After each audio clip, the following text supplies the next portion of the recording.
Hello and welcome to my PSP Let's Talk About It. This installment will be about Megasaw Peace Walker. Alright, let's get into the look of the game, the graphics. Because, you know, today's we gotta have the best graphics.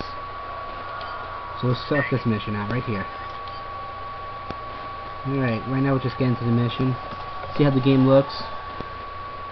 I'll tell you my opinion of it, if you give a damn. So, besides that, Megasaw is a long game, been out since the Nintendo, now it's on the PSP handheld system. Game is more than 10 years old, which is awesome. Not many games survive that long. Particularly if it's not Nintendo. I hold no rights to that. Anyway, so let's look about this game. Alright, if you play Megasaw 3, you're gonna like these visuals. The visuals are pretty damn nice. There's a lot of detail, texture. That tree has fucking moss on it. Now you know they did hard work. Anyway, let's talk about the character model. Let's look at Snake. See? There's a lot of details in his face, more in this than Global Ops. You can actually see the riffles in his beard. Alright. So, as you can see here, the graphics are nice. They worked really hard with the details. Enough on that though, let's get into the gameplay. Because what's the point of the graphics if the gameplay sucks? Alright. Well, the controls are fairly easy. Much a big improvement on Global Ops. I didn't really have a problem with Global Ops controls, but they improved it a lot better in this one. Alright, instead of controlling the camera with the D-pad, in this one, your second analog stick is the button pad, square, triangle, circle, X.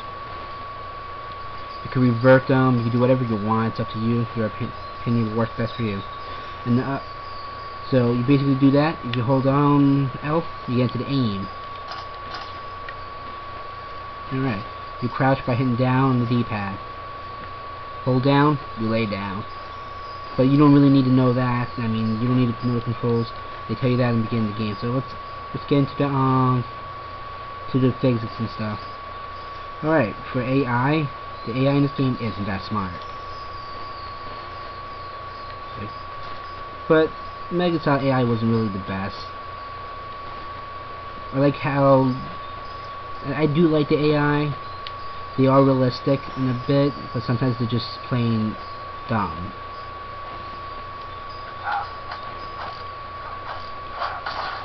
Alright.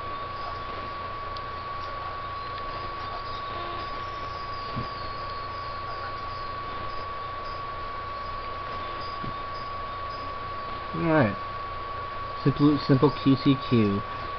It's funny because QCQ wasn't really mentioned much in these games until Part 3, Megasaw 3. What's going on? Wait just a minute. So I'm gonna rush this guy. Alright. Anyway, like I said, the QCQ wasn't really brought up until Megasaw 3 came out. They never really talked to you. The only thing you can really do is grab a guy, throw him, or break his neck. They made it more complex, and they actually gave it more of a backstory. And actually made it more in the game, making relationships with the characters.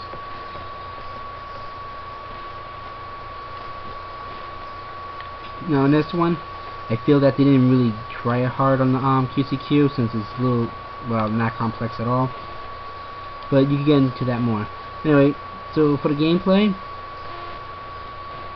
pretty awesome. But there's still more to the gameplay I need to get to. So let me skip this mission, and I'll get to it. Alright.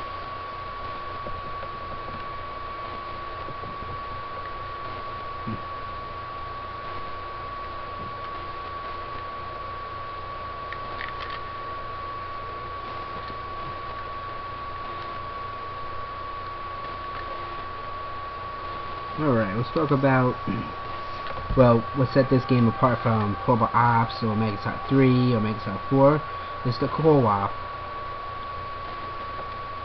Some missions, well, you're going to take two people with you. Well, technically one player with you. So, 2-man missions. When you do boss missions, you can bring up to 4. And like most games now for the PSP, Can you guess what they try to rip off? Monster Hunter. I honestly don't understand why Monster Hunter is so popular. I play it, I do like it, but I don't think it's the best game out there. But anyway, not like those other games, this Mega Solid doesn't fuck with you. They tell you right in your face that, hey, we're inspired by Monster Hunter. How can they do that more than actually give you missions where you fight monsters from Monster Hunter, such as the Rifleos and the Tiger X, and its very own Gear X. Some of these missions can get really challenging, but in my opinion, you really don't need co-op mode to finish any of these missions. And to my opinion, to co-opness in this game, playing with other people, it just seems more of a chore. Like you're watching them rather than actually playing with them. Because most of the time when you play this game, and I gotta get into another subject with this game, but I want to talk about the co-op, is that when you play co-op mode with people, they most likely end up going to run in front of you and try to make it into a competition where they're going to want to knock out old soldiers before you can. So that's a down part of this game. Co-op mode is kind of bad. If you want to appreciate the co-op mode in this game, just get a friend you know and have him come over with the game, and you two just, you know, talk about how you're going to do shit. Because for me, when I want to play a co-op mode, I want to do some of this shit that I see in the trailers, you know. Tell someone, you know, coordinate with them, instead of just trying to make it a competition. Alright. Let's talk about the story in this game. Just like all Mega Solid, the story is very complex. There's a lot of twists and turns, but it also keeps you drawn into the series. You want to know what these guys are going through. And for some reason, David Hayter, the voice of the Big Boss, he does a really excellent job making me like Big Boss. And Big Boss, the character himself, is a likable character. You really cannot not like him. I mean, he does talk about peace and how he doesn't like fighting. Well, no, actually, it's the opposite. He likes fighting. That's the only way he can live. So he builds this mercenary group called Outer Heaven, which is called Outer Heaven. That's what they call it later. Which is pretty much what he calls it because of Probot Ops Gene. He wanted to make a nation called Army's Heaven. So he just kind of played on words with that, kind of made the opposite. So Probot Ops is important. So I don't want to spoil it much, so I won't talk too much about the storyline. Besides that, there's shit you're just not going to expect in this thing. Alright, let's talk about the biggest disappointment in this game. The biggest disappointment. Versops. Now Versop, to my opinion, is probably the funnest mode in this game, but what this game really lacks is an actual infrastructure mode where you can go online and play other people. If you want to try to play with anybody with this game, you're going to need the ADOC party, and to my opinion, the ADOC party kind of fails, because you're going to find people playing Monster Hunter rather than playing this game. And if you do find people playing this game, they're going to want to do co-op missions rather than playing any kind of Versops. And to be honest, this is a kind of a challenge I'm setting out. I have yet to meet anybody to beat me in this game, so you know, if you want to play, the challenge on, motherfuckers. So anyway, Versops, and the thing is, this game has such potential being online. The Versop in this game is much better than the Verse mode in Probot Ops. And they bring back some of the classic maps, such as the silo entrance, which is my personal favorite. I mean, they put all these new things in it. I mean, there's decoys, and one of my favorite things in this game that they did a lot more details into it is the box. You can do a lot more with the box in this game. You can make it as a decoy, you can hide in it, you can have a friend hiding with you. I mean, all those qualities in that game, making it go online, makes possibilities of playing with other people endless. I would get down and play with my friend, and I'll just put the box down in a place he knows where the box isn't, just to, you know, come out of the corner when he's shooting at the box, and, you know, for a good kill. But you're not going to find people play on Versops on this too much. And essentially, technically, this is an old game. This has been out for a year.